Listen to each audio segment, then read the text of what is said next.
For the past 40 years, people facing severe challenges have been making strides thanks to help from Bay Cove Human Services. The agency helps with a number of challenges from developmental disabilities to addiction and mental illness.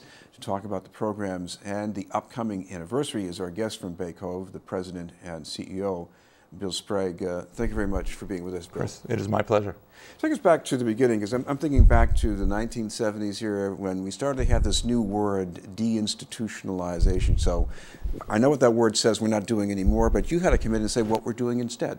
Okay. Well, Bay Cove is really a community service organization, and we look to provide services to people with a range of challenges. We want to do it in the community. We want to help people become a part of the community.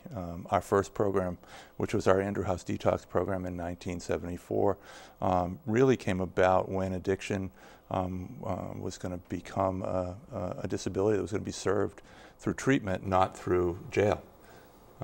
Many of the people that we serve who have developmental disabilities or mental health challenges had previously gotten their services in large state schools and state hospitals. And we know from experience now after 40 years that they get better much faster when they can return and get their services in the community that they grew up in.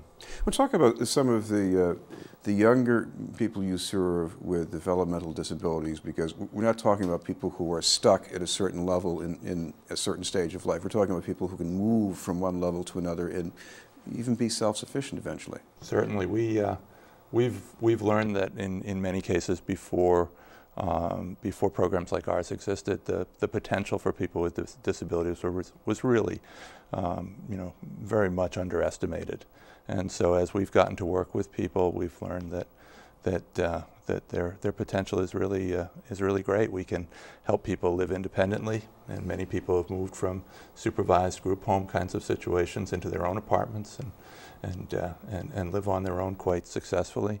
And we've learned that we can help people achieve a great deal of job success and support many people that work competitively at a whole range of businesses in the area. Well, what I'm also interested in here too is that these are programs that are not designed by the government and put out to bid, at least not entirely. There's a lot of grassroots, ground-up kind of design. So to talk about that aspect, at least how Bay Cove is involved in that.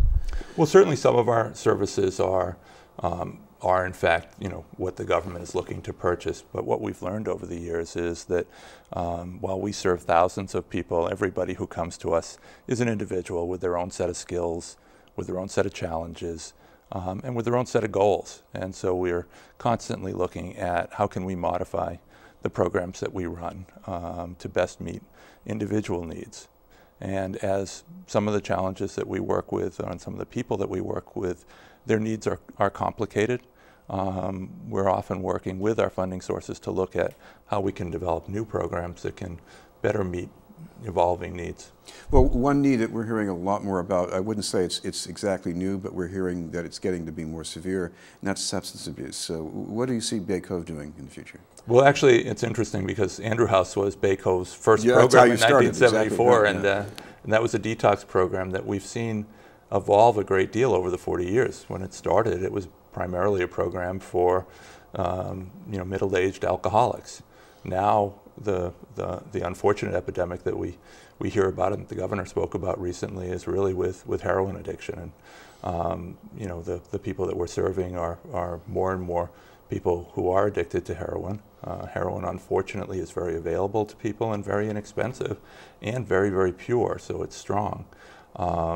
More and more of the people we work with are quite young, and we're often working with people early in their 20s, and it's sad they've been struggling with an addiction now for 5 or 6 years.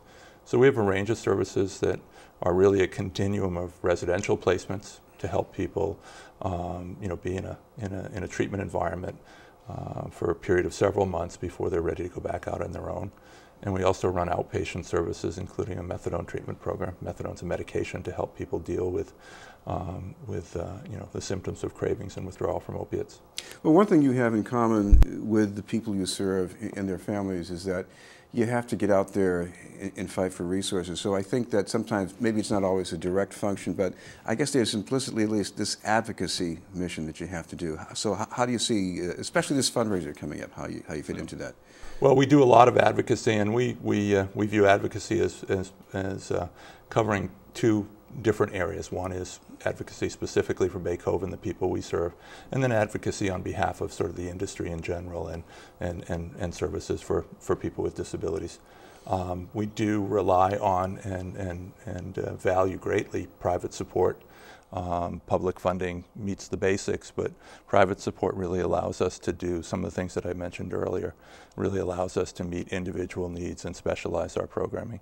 So we're very excited. We're celebrating our 40th anniversary, as I mentioned, and we've got a gala coming up next week, Thursday night at the Seaport.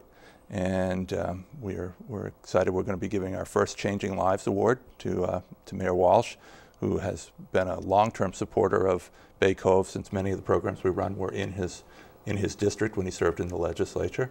We have a celebrity chef, Chris Douglas from the Ashmont Grill, and we're expecting a good-sized crowd. And we're excited to celebrate. And as I said, we also rely on this event to raise some much-needed private dollars. Well, explain that part of it, because you get contracts from the state or maybe other public entities, but why is the private money so important? Well, I think as I said, the public money is designed to kind of meet basic needs, and as I said, we serve thousands of people, and they all come to us with really quite specialized challenges. And so we're always looking for ways that we can individualize the services that we can provide. Some examples might be, we have a program for people with developmental disabilities who often have real communication challenges. And with private dollars, we've been able to purchase iPads and have staff work with people to begin to use those as a communication tool. And it's been wonderful. We have a private high school that works with with teenagers who are, have really struggled in school, and we've used private dollars to create paid internships over the summer, and those summer jobs have enabled, the vast majority of our graduates to get a successful work after they graduate. We work with many people with mental health issues that we're trying to help get jobs, and sometimes it's as simple as being able to secure money for the right clothes to go on an interview. So sometimes it's very simple things like that. Right. So finally, if people want to find out more information about Bay Cove or the upcoming event, they can go online, perhaps? They can go online. We have a website, www.baycove.org, and would encourage people to visit.